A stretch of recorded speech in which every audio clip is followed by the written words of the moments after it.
some kind of dress code. It's just how strongly everybody adheres to that, or how strict some people are about it. So, I mean, and, you know, the policy-making process, nevertheless, is something that's always, it's ongoing. You know, it's cyclical. It doesn't stop. So,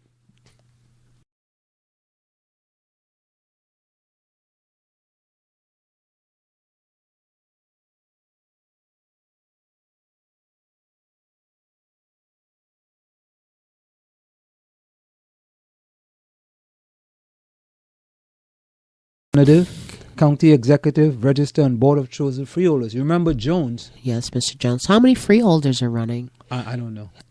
Is there something, I would really like to know that. Is there just one position, or? I'm not sure. I'm absolutely not Excuse sure. me. You know, but, so in South Orange and Maplewood, we have Elizabeth Baker, Maureen Jones, Dr. Godwin Maloku, and Donna Smith. Donna Smith. And so there are 3 seats and 4 candidates. Right. And for the Township Committee, we have Bob Perez, Kurt Kiley. Independent. Perez is a Republican. Right.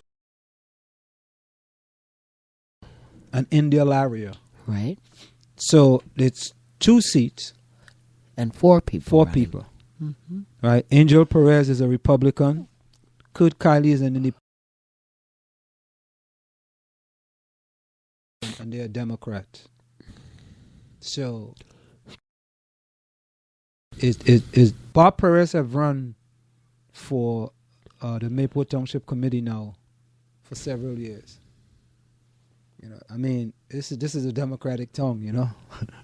So would you think that in order to get some opposition to the, you know, regular guys that have been there all this time, or a regular gang, you should just vote for Perez just so that he could come in and shake things up? Well, John Harvey is suggesting that you vote for Kurt Kiley because of diversity.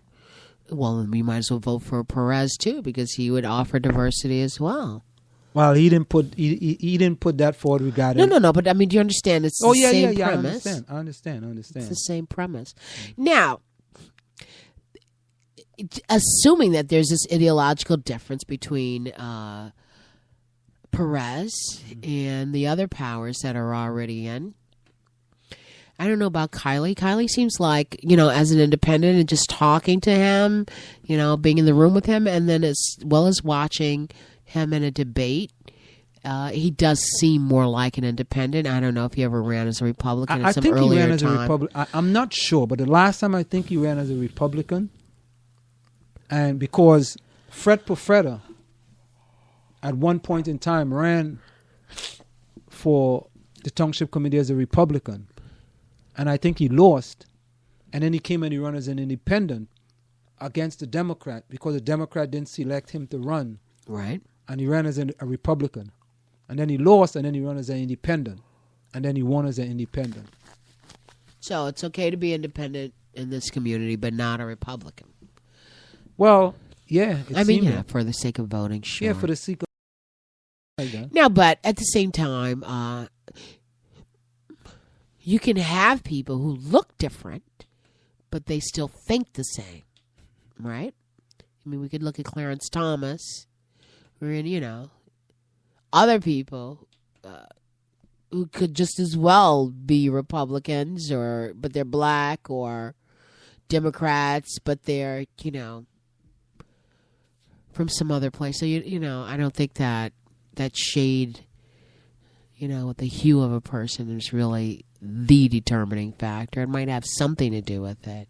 You know a story. I don't mean to digress, but you know a story you need to cover. Which is that? Columbia win its first football game. Now that's exciting, and someone that's certainly not controversial. So it is controversial. Is it? Did they do something different this time that they hadn't done before? Well, yeah, they scored. They won 16-7 over Livingston last Friday night. The game was actually, according to the alternative press, Columbia football beats Livingston 16-7 on senior night. Jimmy Martinez scored 2 touchdowns to lead Columbia to a 16-7 victory over Livingston in football last Friday night. Livingston High School paid tribute to its senior football players in the annual senior night. The game was scoreless until 4:36 left in the third quarter when Martinez ran for a 21-yard touchdown. Aidan Kelly of Livingston set up a touchdown moments later with a 55-yard run and pounded it in the end zone from 1 yard out. But Martinez scored again, this time from 8 yards away in the fourth quarter with 5:50 left for a 14-7 Columbia lead. Columbia recorded a safety on a sack in the end zone late in the Columbia is 1-7. Livingston is 3-5. So they are not going to go down as losers. Total losers. Total losers for the season. You know what? Did they do something differently? Did they put different players in, like all the parents in the stand would like them to? I am not sure, but I got to be honest. I haven't been to all of the games. I've been to one game, and based on what I see, the team doesn't look that bad. I think it looks better than last year. They're just having a hard time winning games, you know. But all in all, I thought the team looked much better. Now, since we're on sports, Columbia Field Hockey finished a strong showing in the state tourney. Columbia High School Field Hockey squad ended their 2014 season this week after a strong showing in the NJSIAA North Jersey Sections Group 4. Entering the tournament as the number 8 seed, the Cougar hosted a tough team from North Huntington for the second straight year. The outcome, however, was very different this year, with Columbia playing well on both offense and defense, blanking the Lions 2-0 to advance to the second round and face number 1 seed Ridge High School. Senior tri-captains Sarah Ridgers and Eve Beeson combined for the first goal, with junior Peyton Hassler also scoring for the Cougars. Strong performances by senior captain Renee Peters, joined by Aileen Satori on defense, helped Columbia advance in an extremely competitive bracket. Although the outcome was disappointing, the Cougars played a solid game against the Red Devils in Baskin Ridge on an overcast Halloween afternoon. Unfortunately, goals by senior Kirsten Masson on an assist by classmate Nora Barry and a late tackle by junior not enough to combat well-played shot by Ridge, who prevailed 5-2.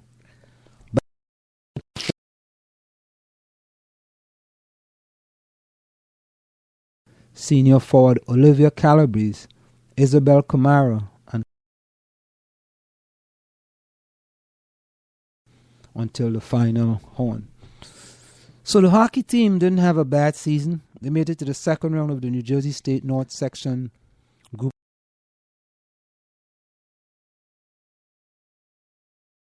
The 2-tongue 5K turkey trot.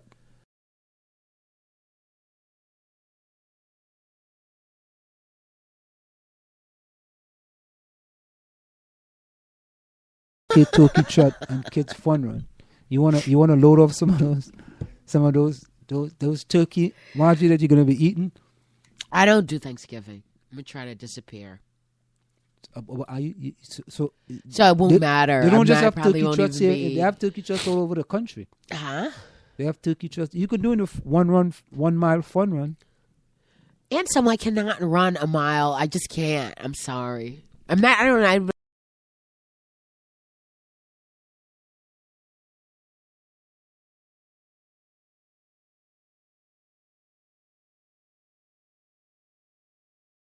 The run in its second year is a combination fundraiser for Seth Boyden and Tuscan School PTAs. The race takes place on Crest Drive in South Mountain Reservation. Pre-registration is recommended to secure a T-shirt. Pre-registration is $25. Race day registration is $35. Registration is $20 for Seth Boyden Tuscan staff members, 5K only. The event includes a kid fun run with prizes for age group winners and overall winners.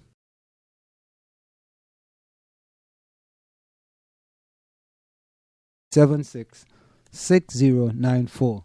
That's So 973-376-6094. 6094. Now, I was told somebody about you and your coming in ninth in this last race. And the person said, well, did he start out in the front of the race or behind the crowd of people? Because that makes the difference. So if you start out in the front, then of course you're going to stay in the front. No, that's not true.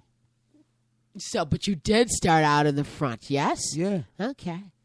Well, you watched the marathon over the weekend. No, I didn't watch the marathon over the weekend. Well, okay. What? I mean, that's what I was like, well, you know. Does that person know anything about running? I don't know if this person knows, but he says. How did the subject come up? And so I have to talk about you. There's got to be somebody to talk about. And so I talked about you, and I said Anselm was bragging about he came in 9 out of 10 people. No, I'm just Fred, 9. he says I beat all these blind people. He said I beat all these blind. 9 out of, what did you say, 112 people or something? 160. Okay, 160. It was some number like that. What was that, the top 95%? And so I don't do math. I keep telling you. Okay. And so the guy was like, well, did he start out in the front of the race or in the back of the race? That makes the whole difference. No, he looked at the marathon, I guess. The marathon had about 50,000 people. If you start at the back of the race, it's going to take you about 5-6 minutes to get to the front.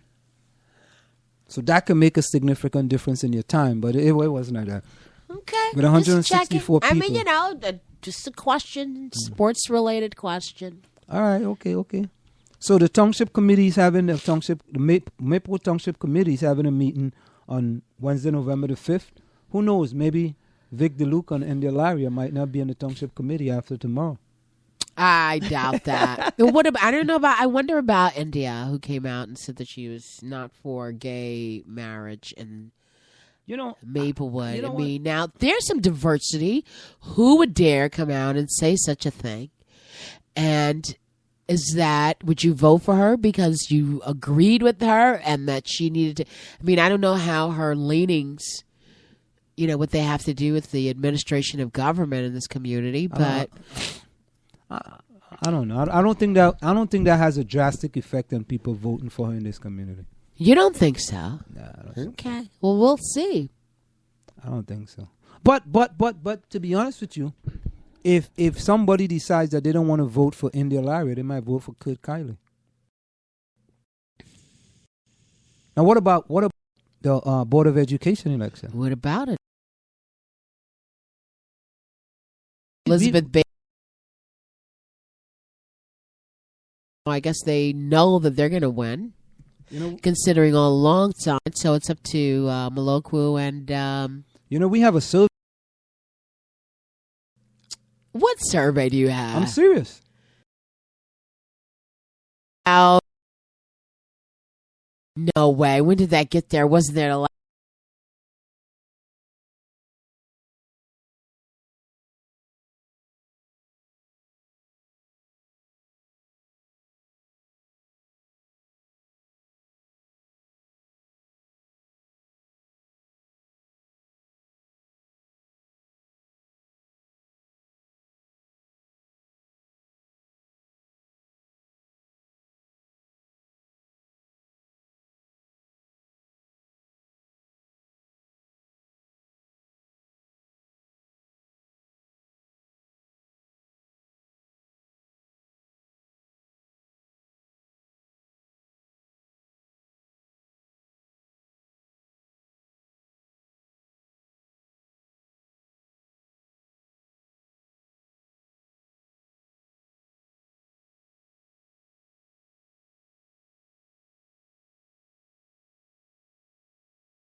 Baker is a separation of 2 votes, and between